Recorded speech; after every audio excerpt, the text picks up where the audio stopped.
সবাই পায়। আমি বলছি, চ্যালেঞ্জ দিচ্ছি দেশের প্রধানমন্ত্রী মোদিজি, উনি একজন চা বিক্রি করার লোক আর আমি একজন গরিব ঘরের লোক, ওনার সঙ্গে চ্যালেঞ্জ রইল পশ্চিমবঙ্গের তৃণমূল কংগ্রেস মামাটি মানুষ 210 থেকে 220 সিট পাবো। আর উনি যদি বাজি লড়তে চান, সুসাইড বাজি ওনার সঙ্গে রাজি আছি। উনি চা বিক্রি করা গরিব দেশের প্রধানমন্ত্রী আর আমি একজন গরিব ঘরের ছেলে বলছি, আর আমি গ্রাউন্ড লেভেলের একজন কর্মী বলছি।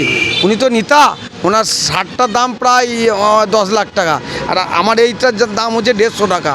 তাহলে ওনার সঙ্গে পার্থক্যটা কোন জায়গায়? তাহলে আমি গ্রাউন্ড লেভেলটা কি বুঝি, আমি ভালো বুঝবো, আমরা কর্মী।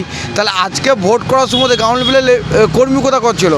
ভোটারদের কাছে পৌঁছাতে পেরেছে? মোবাইলের দ্বারা তো ভোট হয় না, ভোট জনগণের পাশে থাকতে হয়, 365 দিনই মানুষের সঙ্গে থাকতে হয়। তৃণমূলের কর্মীরা, আমাদের নেতৃত্ব, আমাদের নেত্রী, আমাদের নেতারা সবাই আমরা 365 দিন মানুষের সঙ্গে থেকেছি। কে হিন্দু, কে মুসলিম, কে খ্রিস্টান, কে জৈন, বিভিন্ন জাতের সঙ্গে আমরা দেখেছি।